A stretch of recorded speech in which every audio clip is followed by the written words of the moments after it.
Happy Friday, everybody. This is part 4 of our interviews from the Young Women's Leadership Summit. And this episode is going to be kind of a recap. And we're also going to talk with the CEO of the Atlas Society, Jennifer Grossman. All of that and a little bit more on this episode of Trend Chat.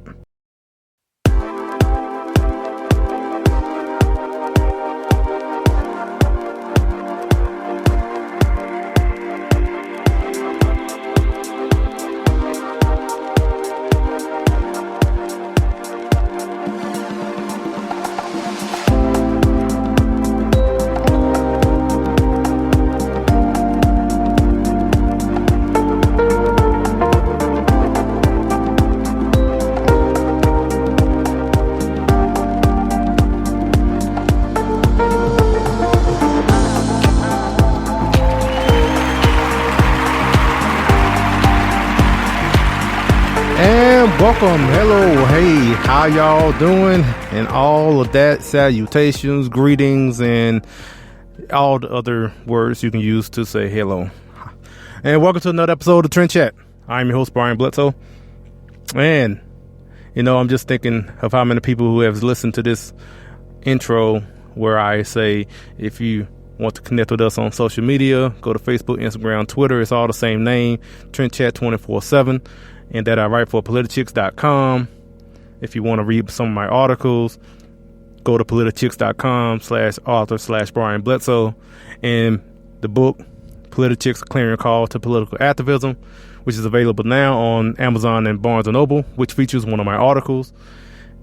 And it is over 300 pages of different subjects from different a various number of contributors of Politichicks talking on different issues, whether it's education, healthcare, parenting, activism, and more. So anyone that is interested in political, activism and getting involved, I would suggest to pick that up.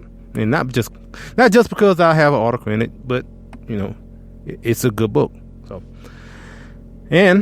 So, like I said, this is part 4 of our interviews from the Young Women's Leadership Summit. And I'm just thinking now, because actually today is Friday, and it's been a week since the whole summit happened. Wow, I mean, I felt like I was just there. But a week has passed now, and I'm just, like I said, this is going to be kind of more of a recap, and I'm just thinking about being there, and it was a great event, and it was very encouraging. I mean, Turning Point in general is encouraging in a whole, because just seeing young people and people in college and high school who are actively engaged in their community and really and passionate about promoting conservative principles of free market principles of limited government, and to see that from this organization and others as well, it's definitely encouraging to see them, and like I said, in other organizations. And it's because a lot of times what you see in the media, what you tend to see on a regular, at least, is you would normally see a lot of young people who are in the socialist camp, the ones that love Bernie and all that, and to come across and see a group like this that are the exact opposite, basically saying socialism sucks, with the t-shirts and bumper stickers and everything. And like I said, it's definitely like I said, it's like a ray of hope to be around, people who are basically going to be the future leaders in one way, shape, or another, whether it's nationally or locally. And, as long as they, continue on as far as in their involvement. So the future doesn't seem so bleak, put it that way, as far as seeing conservative principles being promoted in the future generations, at least. So now I was also thinking, as far as interviews, I mean, they had a great, number of speakers there, and I got a chance to speak to a few. It just kind of one of the things where I'm still learning as far as when it comes to being part of the quote unquote media, I guess, getting the press pass and all that. It's something I'm still still figuring out. And one thing I figured out is that you can't just ask for an interview with someone, especially close to the administration. And I say that because Laura Trump, who is Eric Trump's wife, Eric Trump being the son of the president. So, I saw that she was one of the speakers, and I was thinking about, this was before I arrived to the convention center, I guess, to the hotel. And I had written out questions that I might ask, because I thought, maybe I might get a chance to get just a couple of minutes. I wasn't trying to get like a sit down 15-minute interview, but I was right now, I had a couple of questions in my phone, like, okay, I may ask some of these questions about this and that. And so once I got my credentials, and then I went and asked about interviews, and then I asked about could I get an interview with Laura Trump, and that's when I found out that it's not that easy. Not only just because of the time, because she's not going to be there the whole time, but it's also because I found out I had to be background checked like prior to showing up by Secret Service and I don't know all the procedures, but that basically was it. And so without that, I couldn't even get close proximity of her. And yeah, so I'm not complaining about it. I understand. I'm just saying that for me, there's just something that I didn't know until that happened. I'm like, okay, yeah, I get it. I didn't know about the procedure. And for someone that, I guess that for me to ask that question, and some people, I guess, especially the ones that are experienced in, dealing with the press and media credentials and stuff, I think like, yeah, you're supposed to, yeah. Like, I had no clue about it, but I don't know. That was just something that I kind of put that away as far as the experience in learning little bits and pieces. So I guess one thing I need to do, I need to find out how to get some sort of security clearance, just in case I can at least ask and say, okay, well, I've already been background checked or something like that. So I guess I need to find out how to do that. I don't know if you can apply or something, but I guess I'll ask around and see.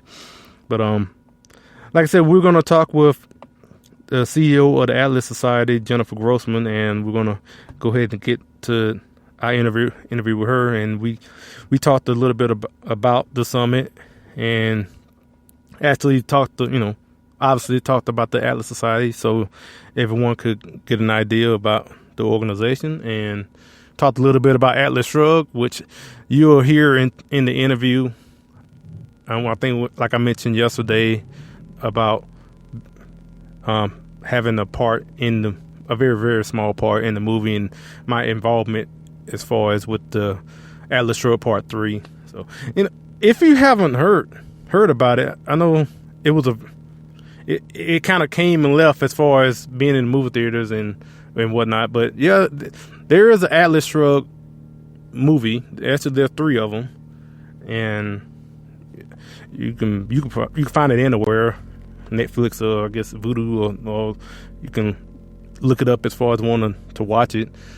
Yeah, if you're a fan of Atlas Shrugged, I'm saying. So yeah, so we talked a little bit about that, and we also talked about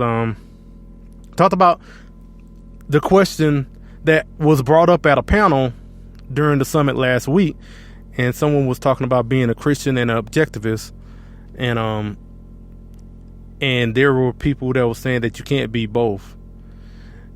And during one of the panels, someone actually mentioned Jennifer Grossman's name, which made me want to ask her that question. Then I already had my questions for her anyway, but then after hearing that, I definitely wanted to ask her that question. So I asked her that, and we talked about that a little bit too as well. So all that being said, so here is our interview with the CEO of the Atlas Society. Hello, this is Trent Chat. I'm your host, Brian Bledsoe, and we are pleased to have the CEO of the Atlas Society, Jennifer Grossman, with us. How are you doing? I'm doing great. It was so great to see you in Dallas.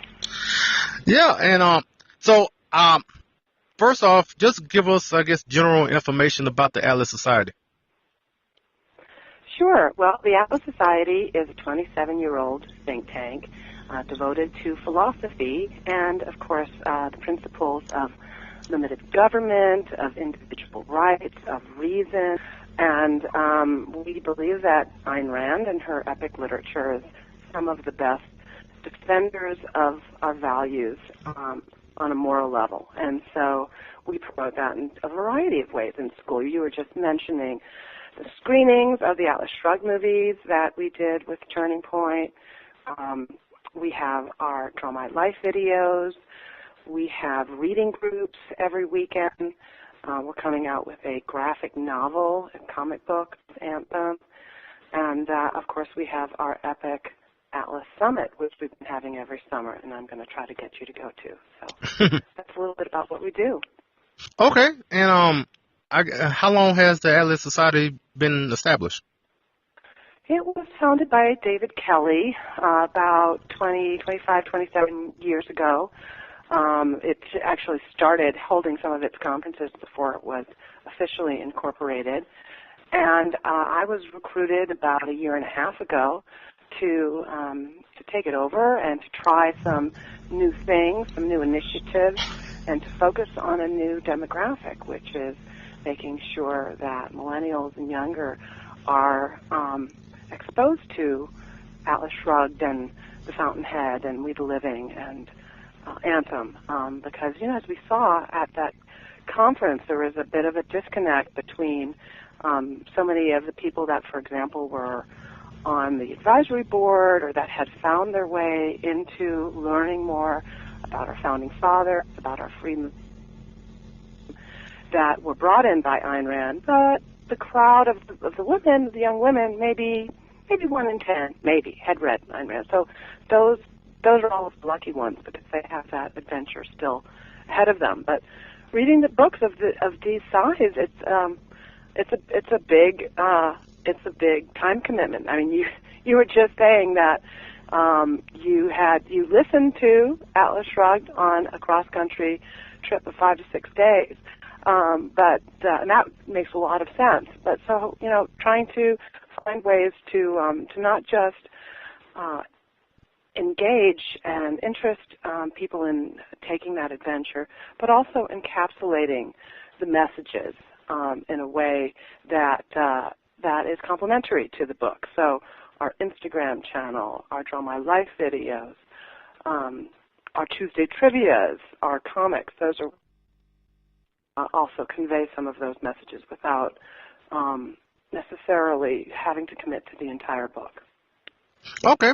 I guess tell us a little bit about yourself and how did you get to where you are the CEO of the Atlas Society?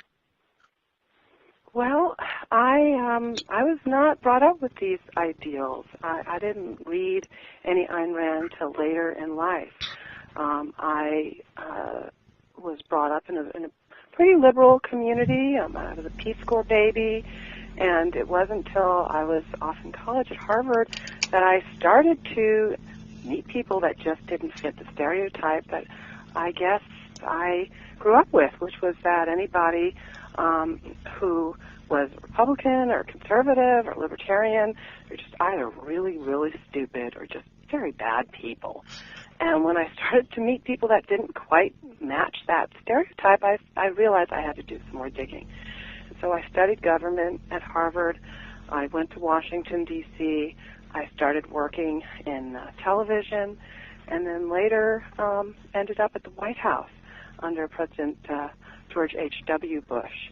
And I was researching, eventually became a speechwriter, and then had some time in the private sector working with Ted Forstman, one of the pioneers of a leveraged buyout, and is no longer with us, but cared passionately about school choice.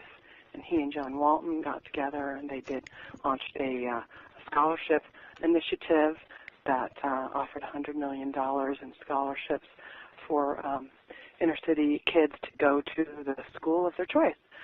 And that led to Cato, the Cato Institute, where I was their director of education policy. I did that for about a decade, and then I went into the private sector. I worked for David H. Murdoch. I started and ran a nutrition institute for him, and I did that for quite a while. And it isn't really until the past couple of years that I've gotten back more into public policy, to philosophy, to education. And it's interesting. A lot's changed, but not enough has changed. And yet I'm very optimistic. Okay. Well, now that the Young Women's Leadership Summit has just ended a couple of days ago, I kind of want to ask you basically what you thought about the whole event. I thought it was amazing. I am really impressed by Turning Point. They're one of our close partners, and we've been able to do a lot of great partnerships with them, including, as you mentioned, the screenings of Atlas Shrugged. We're merging their third annual Young Latino Leaders Summit with our 27th annual Atlas Summit on July 19th in Las Vegas. So I hope everybody goes, whether or not you're Latino. Just pretend you are, like Cinco de Mayo when we're all Latino. And but I thought it was fantastic. I met so many young women who are now starting to read Living, which we have our first reading group of that this coming Sunday. And so I just thought it was great. They really are all very self-reliant. They were from all different kinds of backgrounds. I thought it was interesting. Somebody tweeted something kind of mean and saying, "Oh, just a whole bunch of brainwashed upper middle class girls," and that was their take on it. And I thought, gee, brainwashed by whom? By their public school teachers? By their college professors, the very conservative college professors? No. I mean, these are the young women that actually survived the brainwashing, that were very brave in terms of doing something that, really could get them socially ostracized and often has, could risk their grades. So I just thought that they were really inspiring, and I just was honored to have the opportunity to meet them. Yeah, I mean, it's for the majority of people to have that. I guess the comment that said of being brainwashed. It's especially when you're talking about whether conservative or libertarian views. It would be very easy to go through life and not even hear conservative or libertarian views. That's something you have to actually go out and find for the most part, because unless you are in a conservative or libertarian household or something like that. But if you're in a household that maybe is apathetic or don't care anything about public policy or anything like that, you can easily go through life and just basically be a unknowingly liberal, I guess, and not even know it, because you have, like you said, public schools and high schools, college, and just basically the media in general.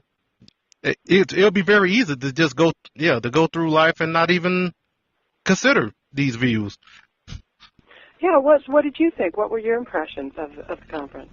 Well, that was my first time being there. I was covering for Politichicks and doing interviews for Trench Act, and it's a great event. I've been a fan of Turning Point in general for a long time, and I follow a number of people that are working for Turning Point, and I think it's a great organization as far as engaging with college, high school students, and it was something that I mentioned to Charlie Kirk during the summit, that when I go to different events across the country, maybe I drop by a Republican or Tea Party event somewhere, and sometimes I would hear, we need to get more engaged with the millennials and the young generation or something like that.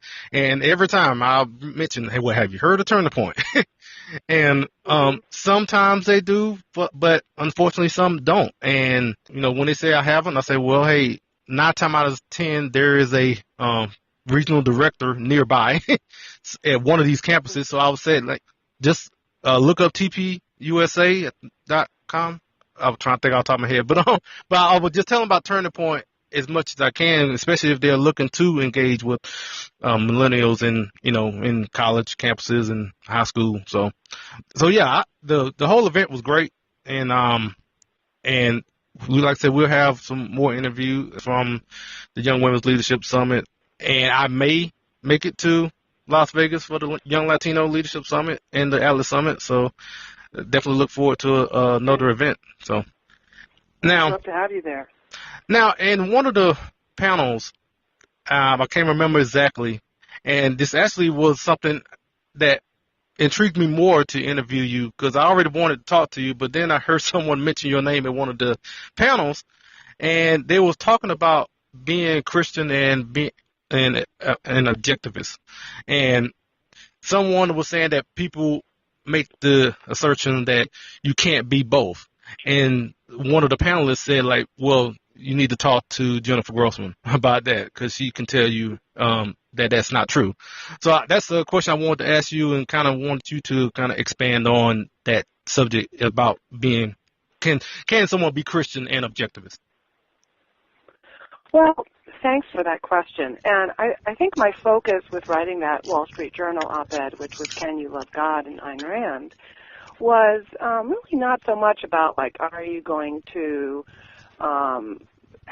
be completely all in and perfect and agree on everything about the philosophy, and also be practicing your faith. It was more like, could you be someone like Andy Puzder, who was CEO of Carl's Jr. and Hardee's and was our former labor secretary nominee, who will be our keynote speaker at the Atlas Summit, who loves Ayn Rand, has original signed copies of her books, made all of 6 kids, yes, 6 kids, Wow. read The Fountainhead and Mere Christianity in order to get their driver's license.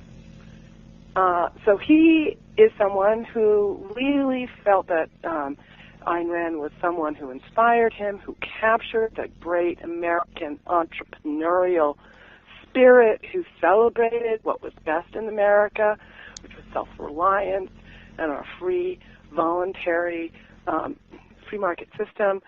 And he didn't find a contradiction. So, I kind of am focusing on getting the 90% of the young women who hadn't read any Ayn Rand yet to pick it up, to give it a try. I don't think that I would be shocked if any one of them come away and say, oh, that's it, now I'm going to become an atheist, or I'm going to switch my religious belief. If anything, what I found was, and that's where I got this idea, and I started to get a little suspicious of the people who would say, oh, you know, Ayn Rand's an atheist. You can't read that. I was seeing that come up a lot. So we do these Draw My Life videos, which, kind of similar to some of the Draw My Life videos that you see celebrities do. So I did a Draw My Life video of Ayn Rand, and I wrote it, and I narrated it, and I illustrated it, and for us, it blew up. We got over 1 million views and 10,000 shares and thousands of comments. And I was seeing this coming up on people saying, oh, you can't, Ayn Rand's an atheist. You can't like Ayn Rand. And I would then go and I'd click. I said, who is saying this? Is it some, is it a preacher? Is it some born again? Is it a professor at Liberty in the university? No, it was all these people that were Antifa or they were not conservatives. They really look like Bernie Sanders was all over their Facebook page.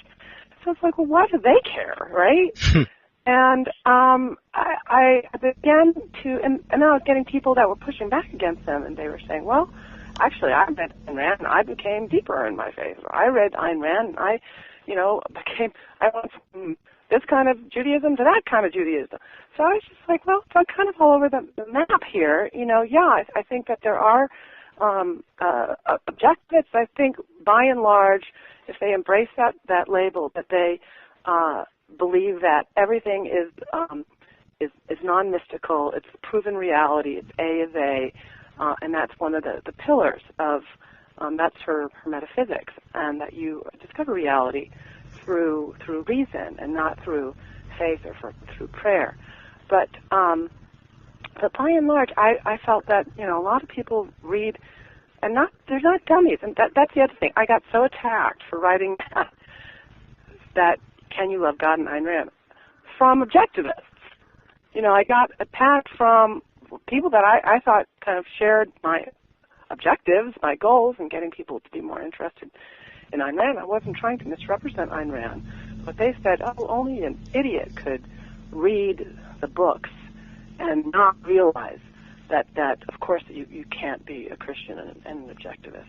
I was like, well, I don't know who these idiots are. Andy Putter's not an idiot. My parents, aren't idiots. I mean, they're PhDs and doctors, and so I just, I honestly, I feel like her views on secularism, which are legitimate, I feel like have been blown out of proportion strategically in the to marginalize her, because she is such an effective activator and strategic entryway for people to become more passionate, more energized about the battle for liberty. My friend Jeffrey Tucker said that before Ayn Rand, the battle for liberty was merely intellectual. And after Ayn Rand, it was deeply spiritual. And that's what Ayn Rand does. She's not coming out of the Scottish Enlightenment tradition. She is not making a case for free market economics based on economics or facts or with statistics or even historical example. She's speaking from a deeply moral point of view, that people own their lives and that it is immoral for others to sacrifice our rights to themselves or for us to sacrifice others' rights to ourselves. And I think that's what makes her such an effective defender of our ideals. And at times like this, we need to come together. We need to take the big tent approach. And that's one of the things that I loved about Turning Point. You had pro-life women there, you had pro-choice women there, you had libertarians, you had conservatives.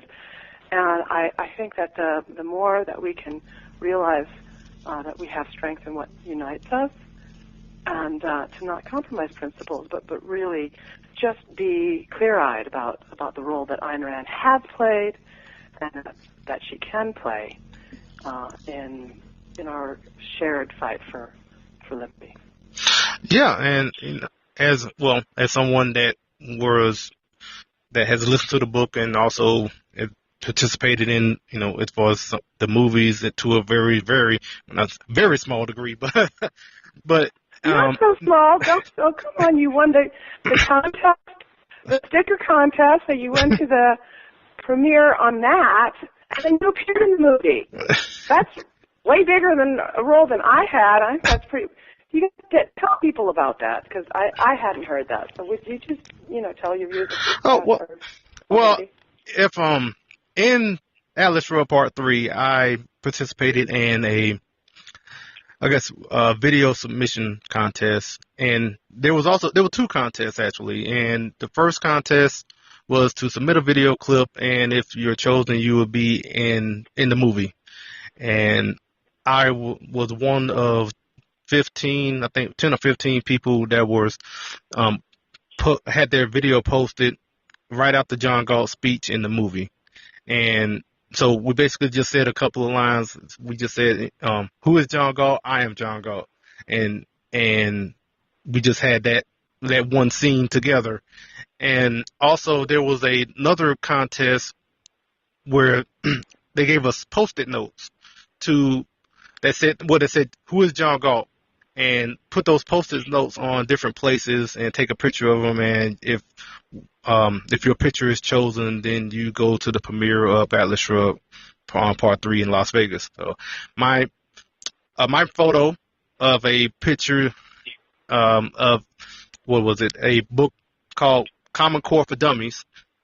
And I put a Post-it note on that book, and that photo won the contest, and I was able to go to Las Vegas. So and was able to meet some of the actors and producers, and it was a great time. And so yeah, I mean that's what I did as far as my connection with Atlas Shrugged. So the movies, and then you met a bunch of ladies at the Young Women's Leadership Summit who had also watched the movies, and they were like, "Hey, I know you. Weren't you in that movie?" So though I'm curious, I would love to know, and then I know I have to let you go, but what book would you recommend to people who were just at, maybe either they don't know about Ayn Rand, or they're nervous about Ayn Rand, or they're looking at this book? And would you recommend that they do audio like you did, or what advice would you give to readers at the start of their journey? Well, for me, when it comes as far as doing audio, it was just easier for me because I'm a truck driver and I'm on the road 8 to 10 hours a day. So audio for basically for anything is best for me as far as So I would say do the audio because it just depends on how you consume in literature. If you like it on audiobook, or you just want one on an iPad or on a tablet, or just want the physical book, it just depends. My thing is that I will say, obviously it is, it's a big book, but I think it's worth it, because it definitely is. For me, I was actually put on to Ayn Rand and Atlas Shrugged by Andrew Wilkow, who is on Sirius XM Patriot. And he was the first one who brought it up to me, and that's when I started just listening to it, and from there they basically went on to the whole getting involved with the movies and whatnot. And kind of like what you was mentioning about being Christian and objectivist, like for me, the whole thing, especially with Atlas Shrugged, we're talking about free market economics, and we're just talking about being able to not be coerced and having the government basically force you to do something that you're not willing to do. And that is something where, as a Christian, you should be able to definitely relate to, because as a Christian, you can't force anyone to be a Christian, and you can't. And in the same sense, you can't force you shouldn't force anyone. I mean, the government does do that with taxes and whatnot, but you shouldn't be forced to take care of someone else if you don't want to. Now, if you want to be charitable, that's your choice to be charitable. But forced charity is not charity, as much as people want to make it seem, especially when they talk about taxes. And so the ideals and the principles that are in like Atlas Shrugged, even though it's a fictional novel, but still you still understand what the principles that are being espoused in the book. And I don't see why that would be something that a Christian can't relate to. So, but I guess go ahead. I was just gonna say, well, to answer your question, I don't want to say as far as people should get like the Cliff Notes version of it either, if you don't want to read the big version of it. But I mean, if to get you started, if that's what it takes, Right. All right, do that. But I would recommend, reading the whole book eventually. Yeah, I think what you want to avoid is you don't want to have happen to you what happened to me when I was at the Cato Institute, and people were talking about John Galt, and I was in my 20s, and I said, who is John Galt? And they said, oh, yeah, you get it, right? And I was like, no, I really, who is John Galt? And they basically had to just kind of, show me out the back door of the building and tell me to take a week off of work. And it was like so embarrassing. You don't want that to happen to you, and plus you just want to be able to, I think, Donald Trump, our president, his favorite novel is The Fountainhead, and half of the cabinet names her books as the favorite novel. So it's something that just as being as a literate person in the battle of ideas, even if you are passionately against free market principles, look, it's something you should read. I think that the schools should be more open to teaching it. They definitely want people to know about the Communist Manifesto. So, right or wrong, should be exposed to these ideas as well.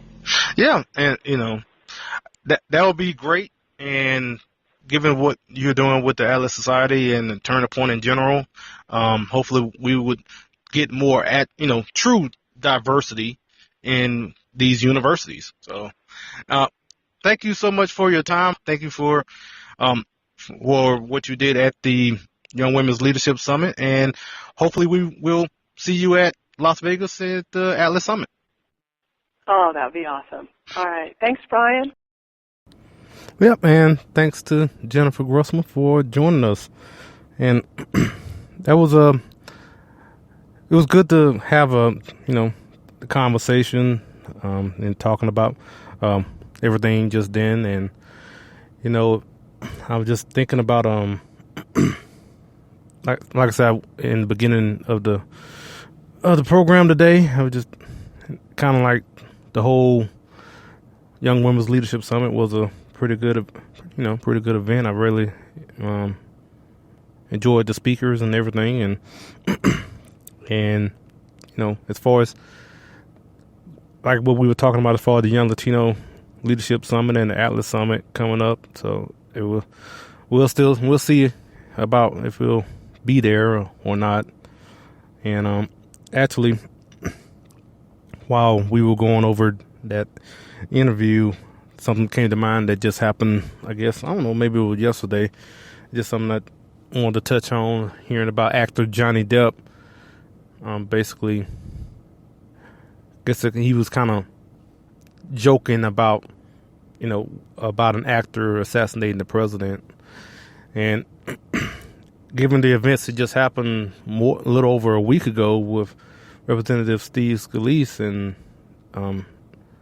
him being actually shot, and now you have these liberals, Hollywood liberals, these actors out here, and just like even a couple of weeks back, you had Kathy Griffin, and a lot of times I hear people ask the question like, when is this going to stop? I mean, when are they going to stop this? I guess this vitriol towards the president, and I tell you right now, it's not going to stop. It's not going to stop at all. They're going to continue on, and they feel justified in making these sort of statements, mainly because they feel like a lot of these people really feel like their justification for being this hateful towards the president is because they literally look at him like how their leaders speak of him, like he is the epitome of evil. And if you're telling your people that, with your tweets and your post on social media, and you keep beating that drum saying that this